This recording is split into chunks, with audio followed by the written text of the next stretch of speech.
Gita LLB ধারাবাহিকের আজকের নতুন পর্বে দেখা যায় কৃপান ফোনে বলে স্বস্তিকের পিছন পিছন গীতা আসবে আর তখনই ঘটনাটি ঘটবে। আমি পাহাড়ের 1000 ফুট উঁচু থেকে গীতাকে ধাক্কা মেরে ফেলে দেব আর তারপরেই সে শেষ। এই কথা বলেই সে ফোন কেটে দেয়। ওদিকে স্বস্তিক একা পাহাড়ের ধারে দাঁড়িয়ে থাকে। সেই সময় কাব্যা এসে বলে, এই মুহূর্তে তোমার এমন একজনের প্রয়োজন যাকে তুমি ভালোবাসতে পারো। আর দূর থেকে গীতা ক্যামেরায় তাদের উপর নজর রাখছিল।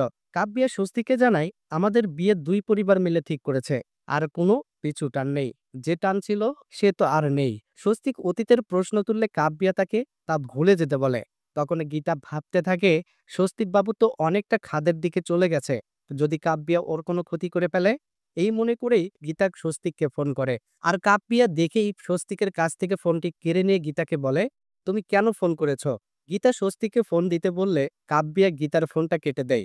তখন কাব্যিয়া বুঝতে পারে যে গীতা পাহাড়ের আশেপাশেই রয়েছে। সে তার ভাড়া করার গুন্ডাকে নির্দেশ দেয় গীতার ওপর নজর রাখতে।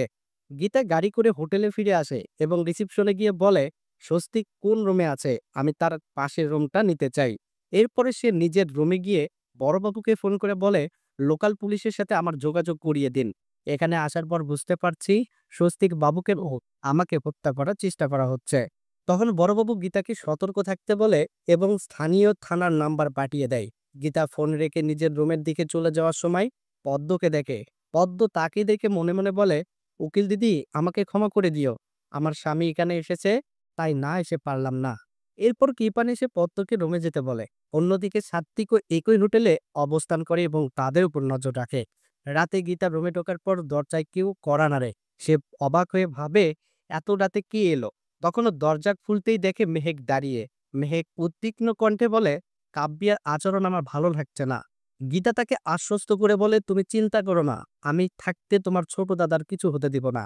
পরের দিন সকালে মেহেক অগ্নিজিৎকে ফোন করে বলে, তুমি কি জানো কাব্যিয়া এখানে এসেছে? অগ্নিজিৎ মুখার্জি বলে, হ্যাঁ আমি জানি। মেহেক বলে, তাহলে এটা বড় ভুল হচ্ছে।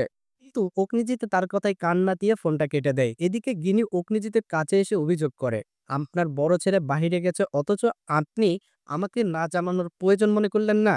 এরপর গিনি সাত্বিককে ফোন করে জানতে চায়, তুমি যে বিজনেসের কাজে বাইরে গেছো সেটা আমাকে জানালে না কেন? সাত্বিক বলে, বলিনি, কারণ বলার দরকার মনে করিনি। এরপর দুজনের মধ্যে তর্ক বাঁধে। এদিকে কাব্যা পদ্মকে ফোন করে জানায়, গীতাকে কৃপান ঘিরে ফেলেছে, মারামারি চলছে, পরিস্থিতি খুবই ভয়াবহ। তুমি তাড়াতাড়ি এসো, আমিও যাচ্ছি। পদ্ম দ্রুত গীতার কাছে ছুটে যায়, কিন্তু ততক্ষণে কৃপান গীতাকে ধাক্কা মেরে পাহাড়ের খাদে ফেলে দেয়। পদ্ম চিৎকার করে ওঠে, উকিল দিদি। অন্যদিকে সাত্বিক পুরো ঘটনাটি ক্যামেরায় রেকর্ড করে নেয়। ঠিক তখনই কাপ্রিয়া স্বস্তিককে এসে বলে, পদ্ম গীতাকে ধাক্কা মেরে ফেলে দিয়েছে। তাহলে বন্ধুরা কি হতে চলেছে আগামী পর্বে দেখতে হলে চ্যানেলটি সাবস্ক্রাইব করে আমাদের সাথেই থেকো।